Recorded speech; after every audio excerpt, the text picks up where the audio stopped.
Okay, 7th standard हम लोग कर्म को ही क्रियापद को ही इस लेसन को कंटिन्यू करने वाले हैं।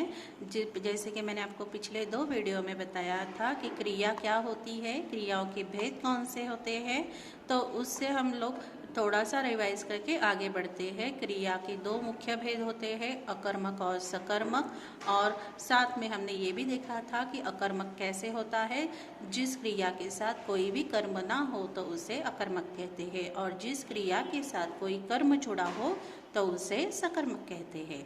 उसके बाद हमने उन क्रियाओं के और 3 भेद देखे थे, जैसे कि संयुक्त क्रिया, सहायक क्रिया और प्रेरणार्थक। उसमें से मैंने पिछले वीडियो में आपको संयुक्त क्रिया क्या होती है ये बताया था, और सहायक क्रिया क्या होती है यह भी बताया था।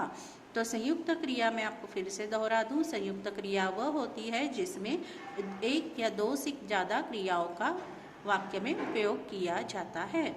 और दूसरा सहायक क्रिया होता है जो क्रिया को या वाक्य को पूरा करने में हमें मदद करता है, तो उसे क्या कहते हैं, सहायक क्रिया।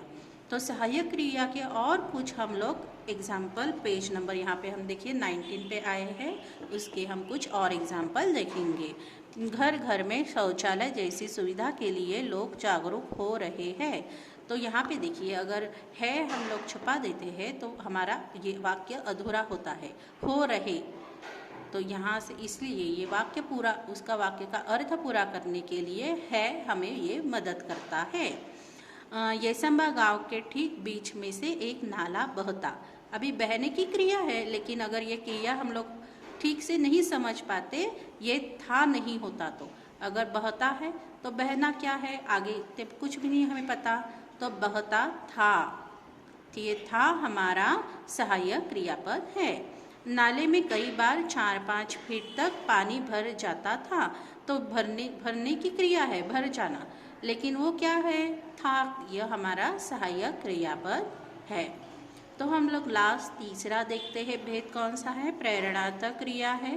प्रेरणार्थक का मतलब होता है हम कोई क्रिया स्वयं नहीं करते, किसी से करवाते हैं, तो उसे प्रेरणार्थक कहते हैं।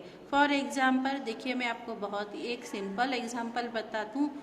बालक पानी पीता है, तो उसमें कर्ता हो गया बालक।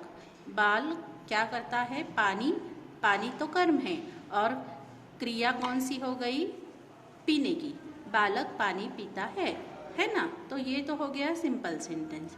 लेकिन मैं आपको बोलूँ, माँ बालक को पानी पिलाती है, तो इसमें बालक करता नहीं है अभी, इसमें कौन है, माँ।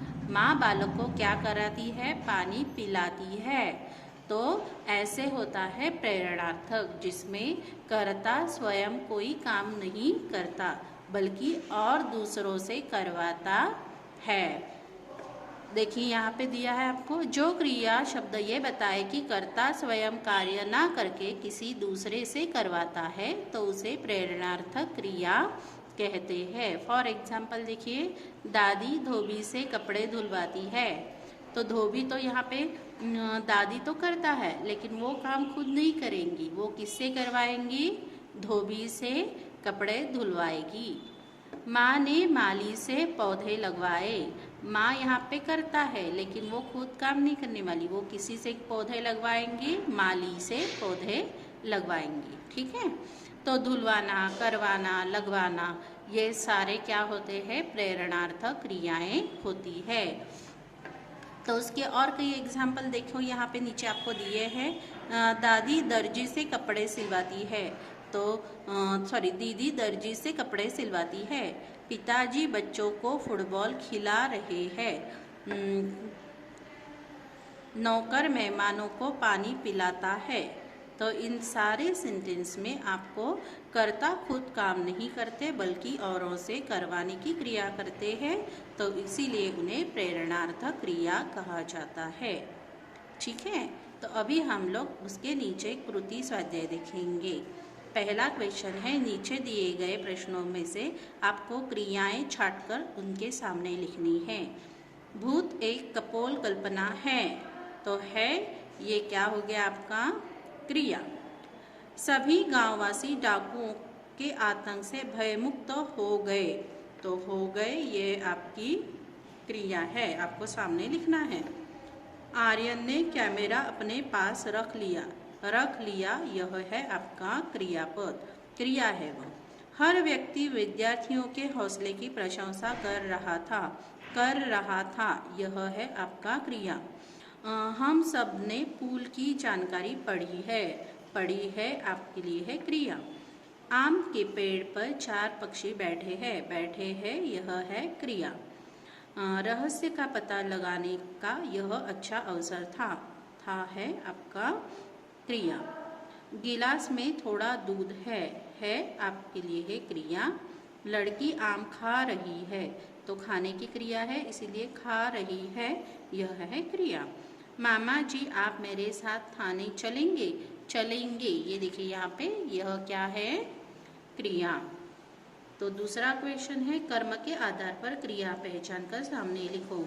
अगर वहाँ पे अभी आपको अकर्मक या सकर्मक लिखना है, तो ये हम लोग कैसे पहचानेंगे अकर्मक या सकर्मक? अगर क्रिया के साथ कोई कर्म नहीं है तो उसे अकर्मक कहेंगे, और क्रिया के साथ अगर कोई कर्म है तो उसे सकर्मक कहेंगे। यह पूर्णिमा की रात थी, तो थी तो है कर्म, थी तो है क्रिया, तो उसके साथ कोई भी कर्म न होने के कारण उसे अकर्मक कहेंगे। अकर्मक ऐसे आपको लिखना है। तुम्हारा कोट वह है ये है आपका क्रिया, और है के साथ क्या है, कोट, तो आपको यहाँ पे कर्म मिलता है ना, तो वो हो गया सकर्मक। तुमने हमें इसके गुण नहीं बताए, तो बताने की क्रिया है ना, तो क्या नहीं बताए, गुण नहीं बताए, तो यह बन गया सकर्मक। जिस सेंटेंस में कर्म होते हो उन्हें सकर्मक हम लोग लिखेंगे। तो अभी के लिए बस इतना ही।